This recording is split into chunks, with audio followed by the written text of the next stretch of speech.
नमस्कार साथियों, आप सभी का बहुत बहुत स्वागत है आपके अपने ऑनलाइन इंस्टीट्यूट निशांत ज्ञान के यूट्यूब प्लेटफॉर्म पर। मैं नितिन उपाध्याय आप सभी का स्वागत करता हूं, अभिनंदन करता हूं आज के अपने इस वीडियो पर। मित्रों, आप सभी लोग जानते हैं, लगातार आप हमसे मांग कर रहे थे भैया आप हमसे अगर डीएलएड के छात्र जुड़े होंगे तो डीएलएड के छात्र यही हमसे मांग कर रहे थे भैया आप अपना शॉर्ट नोट्स वीडियो प्रोवाइड कराना प्रारंभ कर दीजिए, क्योंकि समय कम होता है और आप दिन भर में एक ही वीडियो देते हैं तो काफ़ी टाइम आप लगा देंगे। 7 सब्जेक्ट आपके हैं और इन 7 सब्जेक्ट का पीडीएफ वगैरह आपको देने के लिए थोड़ा सा टाइम तो लगेगा ही, है ना। अगर दिन भर में हम एक एक वीडियो देते हैं तो लगभग 10 वीडियो के अंदर में जो है पहला पेपर आपका जो है वर्तमान भारतीय समाज और प्रारंभिक शिक्षा में समाप्त कर दूंगा, निश्चित रूप से समाप्त कर दूंगा 10 वीडियो के अंदर। और 10 वीडियो में ऐसा नहीं है कि मैं कुछ छोड़ के चलूंगा, टोटल पढ़ा के चलूंगा, है ना। तो चलिए इस वीडियो को शुरुआत करते हैं और देखिए कितने बेहतरीन तरीके से नोट्स आपके लिए बनवाया गया है, तो निश्चित रूप से आपके लिए फ़ायदेमंद साबित होगा, मुझे पूरी उम्मीद है। तो चलिए इस वीडियो को शुरुआत करते हैं, ठीक है। तो यह प्रथम प्रश्न पत्र है आपके लिए। आपके प्रथम प्रश्न पत्र का नाम कुछ लोगों को अभी तक नहीं पता होगा। प्रथम प्रश्न पत्र का नाम है वर्तमान भारतीय समाज और प्रारंभिक शिक्षा। वर्तमान में भारतीय समाज कैसा है और प्रारंभ में शिक्षा कैसे प्रदान की जाती है, प्रारंभिक शिक्षा क्या होती है, उसी के एवज में मतलब उसी के रूप में इस प्रथम प्रश्न पत्र को डिजाइन किया गया है, ठीक है। तो सबसे पहले हम जानते हैं शिक्षा क्या होता है या शिक्षा का मतलब क्या होता है, ठीक है। तो शिक्षा शब्द की उत्पत्ति जो है, यहाँ पे देखिएगा, शिक्षा शब्द की उत्पत्ति शिक्ष धातु से हुई है। पहला क्वेश्चन आएगा, शिक्षा शब्द की उत्पत्ति कैसे हुई है? शिक्ष धातु से हुई है, जिसका अर्थ होता है सीखना या सिखाना, ठीक है। तो शिक्षा जीवन के सत्य का ज्ञान ही नहीं अपितु मानव को बोलना, चलना एवं व्यवहार करना भी सिखाती है। शिक्षा जीवन के सत्य का ज्ञान ही नहीं है अपितु मानव को बोलना, चलना एवं व्यवहार करना सिखाती है। यह कथन किसका है? तो महर्षि वेदव्यास जी का कथन है। ध्यान रखिएगा, इंपॉर्टेंट कथन है। शिक्षा का प्रयोग मित्रों 3 रूपों में शिक्षा शास्त्री करते हैं। किसके किसके रूप में करते हैं? ध्यान रखिएगा, एक ज्ञान के रूप में करते हैं, एक पाठ्यचर्या का एक विषय बनाते हैं शिक्षा को, एक शिक्षा व्यवहार में परिवर्तन लाने वाली प्रक्रिया होती है। शिक्षा से हमें ज्ञान मिलता है, ठीक। शिक्षा को पाठ्यचर्या के रूप में शामिल करके हम पाठ्य वस्तु बनाते हैं, और एक होता है व्यवहार में परिवर्तन करने की जो प्रक्रिया होती है, उसे भी हम शिक्षा का नाम देते हैं, ठीक है। तो आगे चलते हैं, बात करते हैं अरस्तु या कुछ वैज्ञानिक जो थे, जो इंपॉर्टेंट थे, उन्होंने क्या नाम दिया। तो मित्रों, शिक्षा जो है, अरस्तु साहब ने कहा शिक्षा मनुष्य को पार्श्विक प्रवृत्तियों से ऊंचा उठाने का कार्य करती है, ठीक है। शिक्षा मनुष्य को पार्श्विक प्रवृत्तियों से, अर्थात जो पार्श्विक होता है, जो नर मतलब कि जो पशु वाली प्रवृत्ति होती है, उस प्रवृत्ति से ऊंचा उठाती है। अगर आपके अंदर समझ लीजिए शिक्षा ना हो, है ना, आप अपने क्या बताएं, आप कुछ कह ही नहीं सकते कि आप मनुष्य हैं ही नहीं। अगर आपके पास शिक्षा है तो आप पशु हैं, है ना। तो शिक्षा मनुष्य को पार्श्विक प्रवृत्तियों से ऊंचा उठाने का कार्य करती है। शिक्षा, एजुकेशन शब्द का प्रयोग कई अर्थों में किया जाता है। क्या क्या अर्थ है? शिक्षा का व्युत्पत्तिक अर्थ क्या होता है? शिक्षा शब्द की उत्पत्ति अंग्रेजी के एजुकेशन शब्द से हुई है।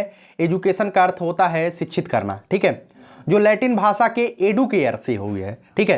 तो शिक्षा तो अंग्रेजी भाषा का एजुकेशन है, लेकिन जो अंग्रेजी भाषा का एजुकेशन है वो लैटिन भाषा के एडुकेयर से बना हुआ है, जिसका अर्थ होता है टू ब्रिंग अप। क्या होता है? टू ब्रिंग अप मतलब आगे बढ़ना, विकसित करना या पोषण करना, ठीक है। उम्मीद करता हूं आप समझ गए हैं। एडुसियर का अर्थ क्या होता है? एक होता है एडुकेयर, एक होता है एडुसियर। एडुसियर का अर्थ होता है टू लर्न आउट। क्या होता है? टू लर्न आउट या बाहर की ओर अग्रसित करना, ठीक है। क्या होता है? एडुसियर का मतलब बाहर की ओर अग्रसित करना, अर्थात टू लीड आउट, ठीक है। जब भी आप शिक्षा को ग्रहण करेंगे तो आपके अंदर के जो गुण होंगे वो बाहर अग्रसरित होंगे, अर्थात आप अपने गुण को निखारेंगे, ठीक है। शिक्षा का कुछ संकुचित अर्थ होता है, उसे भी आप समझ लीजिए, क्योंकि आपसे यहां से भी क्वेश्चन पूछा जाता है। निश्चित रूप से मैं बता दूं, पूरा का पूरा मैं अब की बार डिटेल में कवर कर रहा हूं, क्योंकि मेरे पास समय रहेगा तो मैं डिटेल में हर एक चीज कवर करने का प्रयास करूंगा, है ना। आप लोग पीडीएफ के लिए कहेंगे तो पीडीएफ के लिए मैं एक अलग से व्यवस्था कर रहा हूं, कहां पे इस पीडीएफ को हमें देना है, ठीक है। शिक्षा का संकुचित अर्थ क्या होता है? ध्यान रखिएगा, शिक्षा का संकुचित अर्थ होता है विद्यालय शिक्षा से होता है। अगर आपसे कहा जाए संकुचित अर्थ शिक्षा का क्या होता है, तो विद्यालय में जो शिक्षा ग्रहण करते हैं वो शिक्षा का संकुचित अर्थ होता है। इसमें बालक को निश्चित स्थान, निश्चित समय एवं निश्चित पाठ्यक्रम से संबंधित शिक्षा दी जाती है। इसमें निश्चित पाठ्यक्रम के अतिरिक्त बालक को शिक्षा नहीं दी जाती है। शिक्षा का संकुचित अर्थ होता है। इसमें विद्यालय, शिक्षक, बालक की अहम भूमिका होती है। ये शिक्षा का संकुचित अर्थ है, ठीक है। इसमें विद्यालय होता है, विद्यालय में विद्यार्थी होता है, पाठ्यक्रम होता है, शिक्षक होता है, और शिक्षा का यही संकुचित अर्थ होता है, ठीक है। निर्धारित उद्देश्य होते हैं, जिन उद्देश्यों की पूर्ति के लिए हम शिक्षा को संकुचित करते हैं। अर्थात हमारा उद्देश्य होता है कक्षा 1 में बच्चों को जो है जो निर्धारित पाठ्यक्रम है उस पाठ्यक्रम को समाप्त करके बच्चे को अच्छी तरीके से उस पाठ्यक्रम को समाप्त करवाने के बाद हम कक्षा 2 में प्रवेश दिला दें। ठीक है, उम्मीद है समझ में आ गया होगा। प्रो डीवर साहब ने क्या कहा है, इन्होंने कहा है कि शिक्षा एक प्रक्रिया है जिसके द्वारा बालक की ज्ञान, चरित्र तथा व्यवहार को एक विशेष ढांचे में ढालती है। शिक्षा एक प्रक्रिया है जिसके द्वारा बालक के ज्ञान, चरित्र तथा व्यवहार को एक विशेष ढांचे में ढालती है। इन्होंने शिक्षा के संकुचित अर्थ के तहत 3 तथ्य सम्मिलित किए हैं। प्रो डीयर साहब ने क्या कहा है कि बालक के ज्ञान में वृद्धि होती है, बालक के चरित्र का विकास होता है, बालक में वांछित सुधार होता है। इन्होंने शिक्षा को 3 तरीके से डिवाइड किया है। आगे बात करते हैं, शिक्षा के कुछ विश्लेषणात्मक अर्थ होते हैं। क्या होते हैं? शिक्षा के विश्लेषण अर्थ, अर्थात विश्लेषण की इंग्लिश होती है एनालिसिस। जब आप किसी चीज़ का एनालिसिस करते हैं तो उसके अनुसार विद्वानों ने शिक्षा के निम्नलिखित अर्थ माने। क्या है? शिक्षा एक मनोवैज्ञानिक प्रक्रिया है, शिक्षा एक गतिशील प्रक्रिया है, शिक्षा एक उद्देश्यपूर्ण प्रक्रिया है। ठीक है, ये एनालिसिस करने के बाद पता चला। वास्तव में शिक्षा का क्या अर्थ होता है, यहां पर थोड़ा सा ब्लर आ गया है, आप उसे देखिएगा, उम्मीद है समझ में आएगा। शिक्षा का वास्तविक अर्थ क्या होता है? मित्रों, शिक्षा, सभी विद्वानों ने शिक्षा की अलग अलग परिभाषा दी है। जैसे अरस्तु ने क्या बताया? अरस्तु ने बताया स्वस्थ शरीर में स्वस्थ मस्तिष्क का निर्माण करना ही शिक्षा है। अरस्तु साहब का कथन बहुत बार यूपी टेट में पूछा गया है कि स्वस्थ शरीर में स्वस्थ मस्तिष्क का निर्माण करना क्या है, स्वस्थ शरीर में स्वस्थ मस्तिष्क का निर्माण करना शिक्षा है। यह कथन किसका है? तो अरस्तु साहब का है। स्वामी विवेकानंद साहब ने क्या कहा है? शिक्षा मानव के अंदर निहित शक्तियों को प्रकट करती है। आपके अंदर बहुत बेहतरीन एक शक्ति छिपी हुई है ना, लेकिन आप उस शक्ति को पहचान नहीं पा रहे हैं। आप जिस दिन उस शक्ति को पहचान जाएंगे उस दिन आप अपना द बेस्ट करके इस दुनिया पे चले, मतलब द बेस्ट कर देंगे आप इस दुनिया के लिए, है ना। हर कोई हर एक कार्य करने के लिए बना होता है। हर एक व्यक्ति का कार्य अलग अलग होता है, उसके गुण अलग अलग होते हैं। तो शिक्षा से ही मानव के अंदर जो शक्तियां होती है वह उसे प्रकट करता है या उसे समझ पाता है कि हमारे अंदर क्या शक्तियां हैं। एडम साहब ने क्या कहा है? एडम साहब ने कहा है कि शिक्षा एक द्विमुखी प्रक्रिया है जिसमें एक बालक और एक अध्यापक होता है। मित्रों, बहुत ज्यादा बार पूछा गया है यूपी टेट में क्वेश्चन, शिक्षा एक द्विमुखी प्रक्रिया है या द्विध्रुवी प्रक्रिया है, किसने कहा है? तो जॉन एडम्स साहब ने कहा है।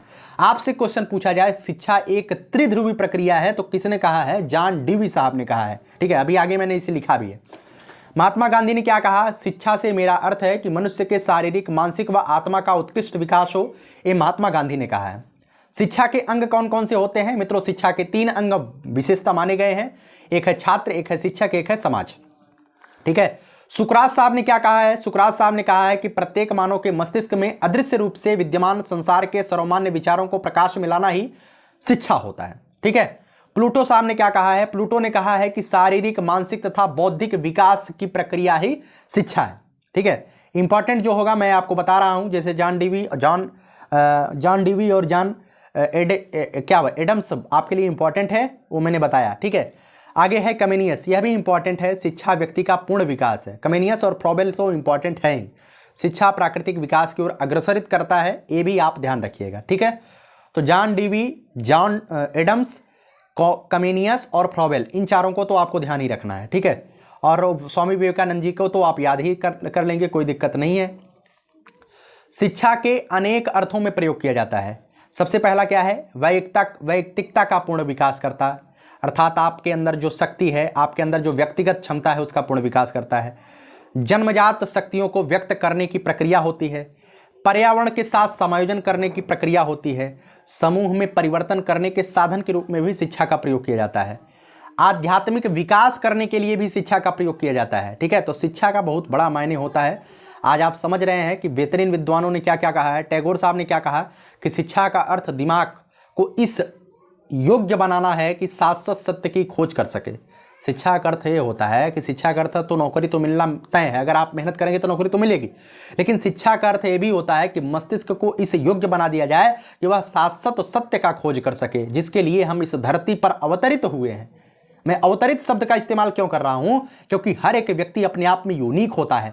जो भी बच्चा हमारे इस वीडियो को देख रहा है वह अपने आप में यूनिक है। बच्चा, आप अद्वितीय हो, निश्चित रूप से आप अद्वितीय हो। आपके जैसा कोई सिंगल पीस इस दुनिया में नहीं है। आप अद्वितीय हो, आप ही हो जो कुछ अलग करने के लिए पैदा हुए हो। ठीक है, तो टैगोर साहब ने कहा है कि शिक्षा का अर्थ मस्तिष्क को इस योग्य बनाना है कि शाश्वत सत्य की खोज कर सके।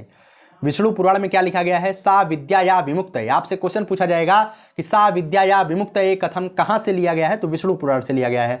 अर्थात शिक्षा वह है जो मुक्ति दिलाए। ठीक है, ये विद्यालयों में लिखा होता है, सा विद्या या विमुक्त है, अर्थात शिक्षा वह है जो मुक्ति दिलाए। ठीक है, शिक्षा की प्रकृति कैसी होती है? ध्यान रखिएगा, शिक्षा की 3 अंग होते हैं। अभी मैंने बताया शिक्षक, छात्र और समाज।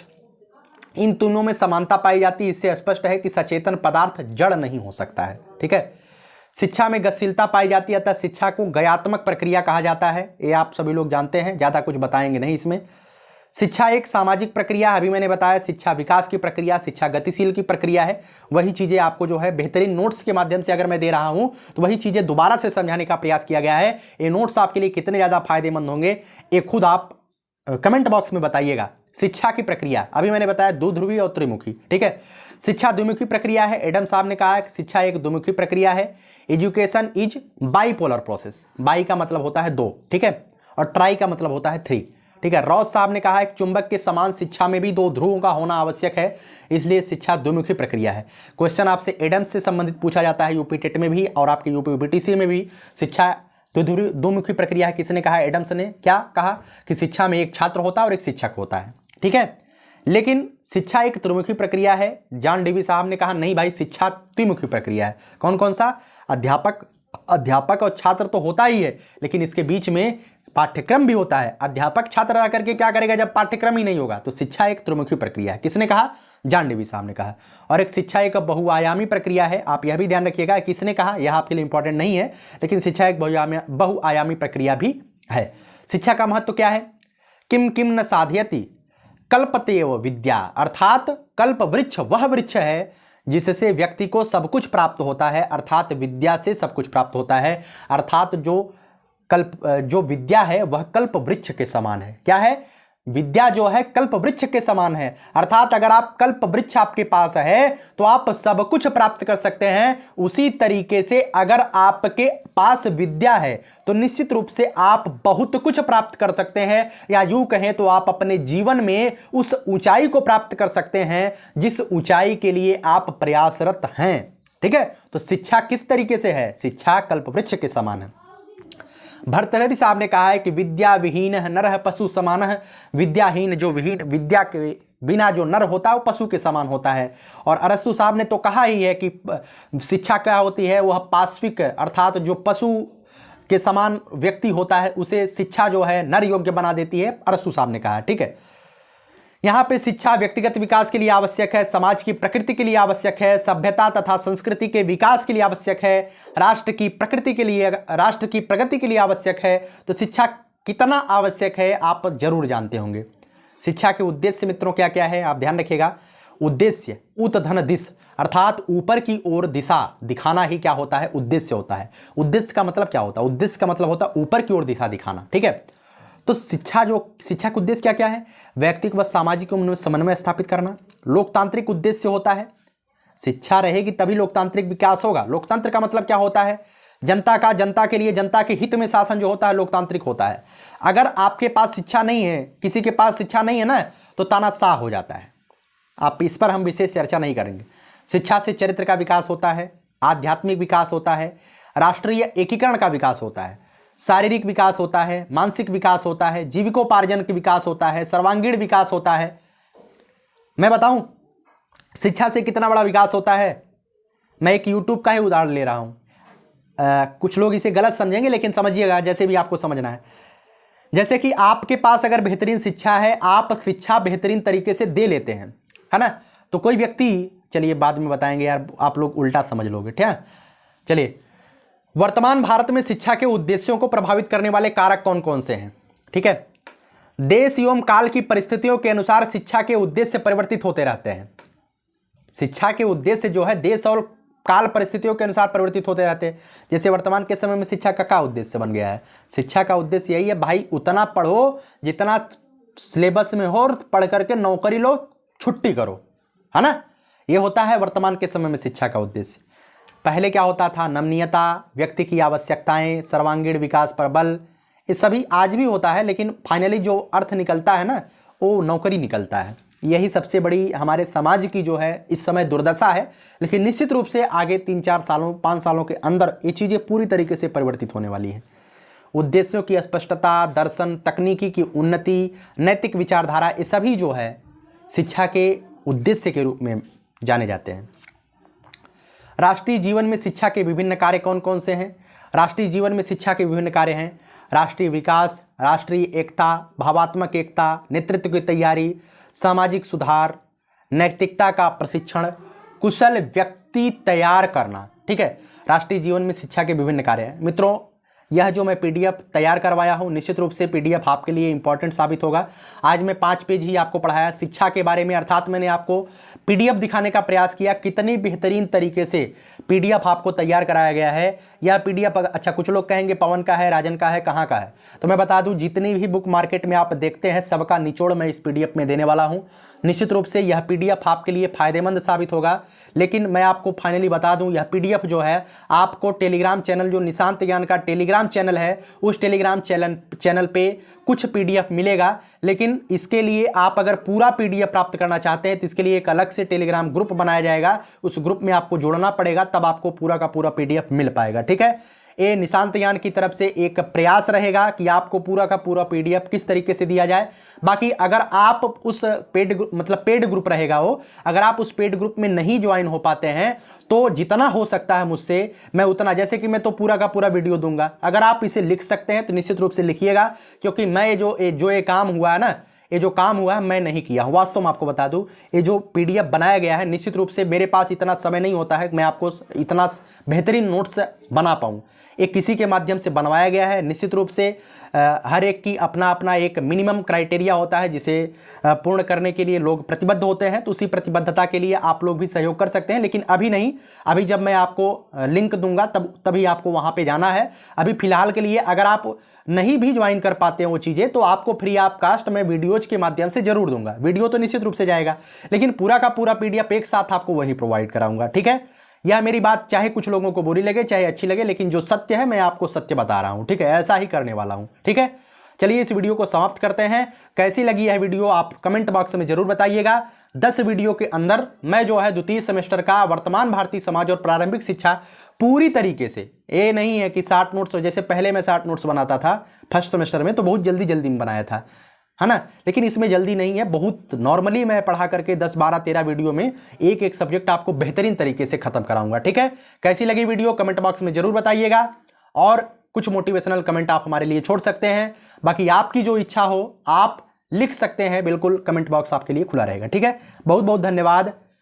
जय हिंद, जय भारत।